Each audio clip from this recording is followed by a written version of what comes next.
Bismillahirrahmanirrahim. Assalamualaikum warahmatullahi wabarakatuh. Alhamdulillahirrabbilalamin. Pada kesempatan saat ini saya ingin menerangkan tentang wabah COVID-19 di Indonesia. Tugas Ulumul Hadis Universitas Islam Negeri Sunan Kalijaga. Bismillahirrahmanirrahim. Apa itu COVID-19? Yang biasanya kepanjangannya COVID itu Coronavirus Disease 2019, merupakan penyakit yang disebabkan oleh Severe Acute Respiratory Syndrome Coronavirus 2 atau SARS-CoV-2. Virus tersebut merupakan virus jenis baru dari keluarga coronavirus yang dapat menyebabkan berbagai penyakit pada sistem pernafasan, mulai dari gejala ringan hingga berat atau bisa meninggal. SARS-CoV-2 ditularkan melalui kontak langsung dengan penderita. Droplet yang dikeluarkan penderitaan pada saat batuk, pada saat bersin, serta tangan yang menyentuh mulut, tangan yang menyentuh hidung, tangan yang menyentuh mata, setelah menyentuh benda-benda yang terkontaminasi virus tersebut. Menurut pandangan hadis, di dalam hadis diterangkan, hadis sahih riwayat Bukhari dan Muslim, qala Rasulullah sallallahu alaihi wasallam, at-ta'unu ayatur rajuli batalallahu azza wa jalla bihi nassa min ibadi fa idza sami'tum bihi fala tadkhulu alaihi wa idza waqa'a bi ardin wa antum biha fala tafirru minhu. Rasulullah sallallahu alaihi wasallam bersabda, taun itu wabah penyakit yang menular. Taun itu adalah suatu peringatan dari Allah Subhanahu wa Ta'ala untuk menguji hamba-hambanya dari kalangan manusia. Maka apabila kamu mendengar penyakit itu berjangkit di suatu negeri, janganlah kamu masuk ke negeri itu. Dan apabila wabah itu berjangkit di negeri tempat kamu berada, jangan pula kamu lari daripadanya. Hadis riwayat Bukhari dan Muslim. Dari Usamah bin Zaid. Fenomena yang terjadi saat ini di Indonesia, yang pertama, gambar yang pertama ini yakni banyak korban yang berjatuhan meninggal gara-gara coronavirus. Ini bukan virus yang sepele. Gejalanya itu menyerang di area pernapasan dari ringan sampai berat. Maka dari itu kita hati-hati, kita pakai masker kemana-mana. Yang kedua, dampaknya fenomena yang terjadi, banyak orang-orang PHK, ribuan karyawan yang telah di PHK oleh perusahaan-perusahaan. Banyak perusahaan-perusahaan yang tutup, usaha-usaha yang tutup, itu banyak karena dampak COVID-19. Untuk yang fenomena yang saat ini yakni ditutup semua yang namanya desa atau kampung halaman kita, banyak yang ditutup karena kita takut tertular. Maka dari itu diadakan fenomena lockdown mandiri di sejumlah daerah Indonesia. Untuk yang nomor 4 yakni pembelajaran menjadi online, ya.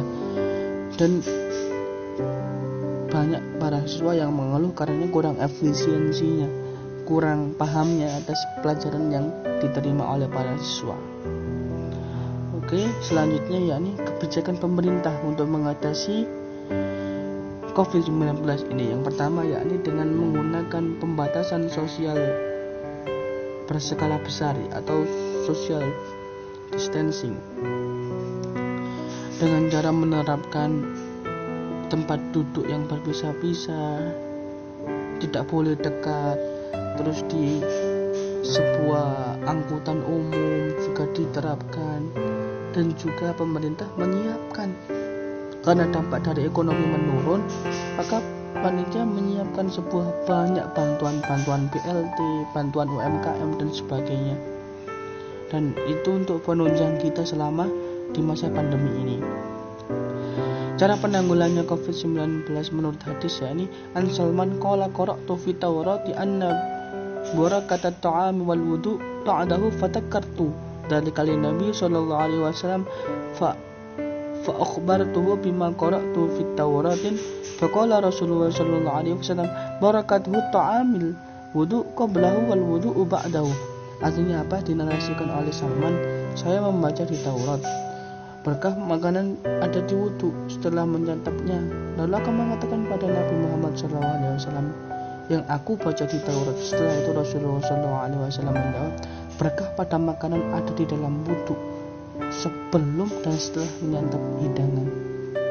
Kita kaitkan dalam virus corona ini, kita budayakan mau kemana-mana kita wudu, atau mau kemana-mana untuk mensucikan diri sebelum sholat diawali dengan cuci tangan. Lah di cuci tangan ini kita harus membiasakan kebiasaan cuci tangan. Karena apa?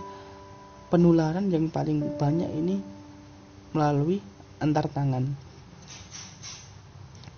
Karena cuci tangan sebelum membersihkan bagian tubuh yang lain itu yang diawalkan adalah cuci tangan.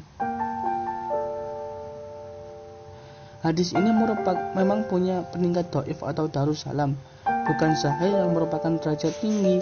Namun dengan kondisi saat ini tak ada salahnya kita rajin cuci tangan dengan sebelum atau setelah beraktivitas.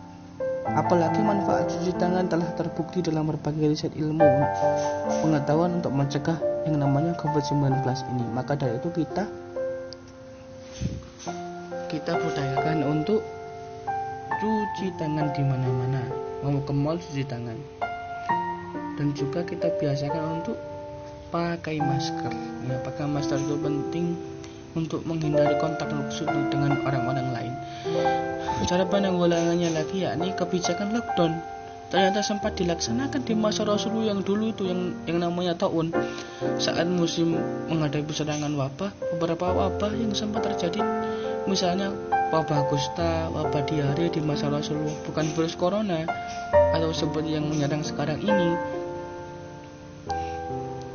Ada hadisnya yakni dilarang masuk atau keluar kota dengan wabah. Fa idza sami'tum bihi bi ardin fala taqadamu alaihi wa idza waqa'a bi ardi fa antum biha fala tahruju firaran minhu.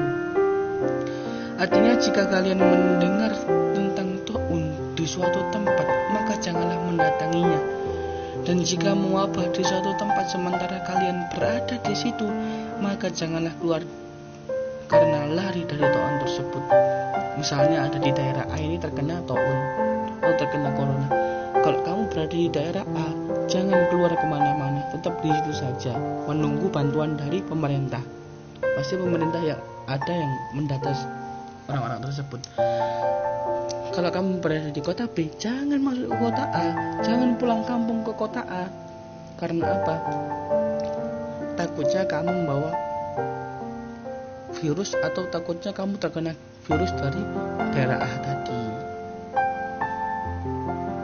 Oke, kurang lebihnya mohon maaf. Mari kita budayakan cuci tangan, budayakan pakai masker, budayakan lockdown diri, tidak bertemu siapa-siapa dulu, budayakan social distancing, physical distancing dan sebagainya.